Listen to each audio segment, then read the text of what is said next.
ஏமாந்த வேதியன். ஓர் ஊரிலே ஒரு வேதியன் இருந்தான். அவன் தெய்வங்களுக்கு ஒரு வேள்வி செய்வதாக வேண்டிக் கொண்டான்.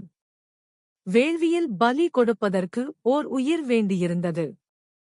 அதற்காக அவன் வெளியூர் சென்று ஒரு செல்வந்தன் இடத்தில் தன் வேண்டுதல் பற்றிச் சொன்னான். அந்தச் செல்வனும் வேதியனிடம் அன்பு கொண்டு வேள்விக்காக ஓர் ஆடு கொடுத்தான்.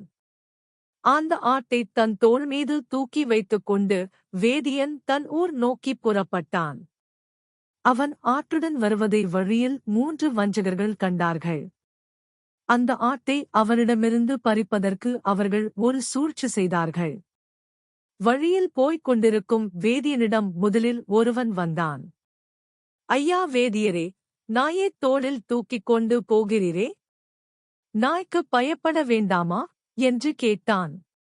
யாகத்திற்காக நான் கொண்டு செல்லும் ஆட்டைப் பார்த்து நாய் என்கிறாயே, உன் கண் கெட்டுப் போய்விட்டதா என்று பதில் அளித்துவிட்டு வேதியன் நடந்தான். சிறிது தூரம் சென்றதும் 2வது வஞ்சகன் வேதியன் எதிரில் வந்து, பெரியவரே, செத்துப்போன கன்றுக்குட்டியே தூக்கிக் கொண்டு போகிறீர்களே, உங்கள் குலத்துக்கும் தகுதிக்கும் பொருத்தமாயிருக்கிறதா என்று கேட்டான்.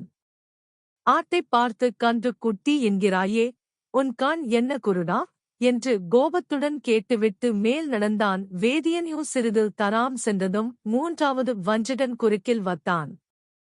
இது என்ன நீ சத்தனம்? சண்டாளன் கூட இப்படிச் செய்ய மாட்டானே. வேதியரே, கழுதையைச் சுமந்து செல்லுவது சரிதானா என்று கேட்டான்.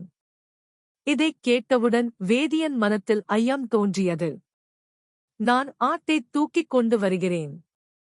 ஆனால் வழியில் பார்த்த ஒவ்வொருவரும் வெவ்வேறு மாதிரியாக பேசுகிறார்கள். அப்படியானால் ஒவ்வொரு முறையும் அந்த ஆடு வெவ்வேறு விதமாக காட்சியளித்திருக்க வேண்டும். இது சாதாரண ஆடாக இருக்க முடியாது. மாயவித்தை செய்யும் இராட்சத ஆடாக இருக்க வேண்டும். இதை இனிச் சுமந்து போவது கூடாது, அதனால் ஏதும் விபரீதம் நேரலாம் என்று எண்ணி அதைக் கீழே இறக்கிவிட்டுச் சென்று விட்டான். வஞ்சகர்கள் அந்த ஆட்டைப் பிடித்துச் சென்று வெட்டிக் கொன்று சமைத்துத் தின்றார்கள்.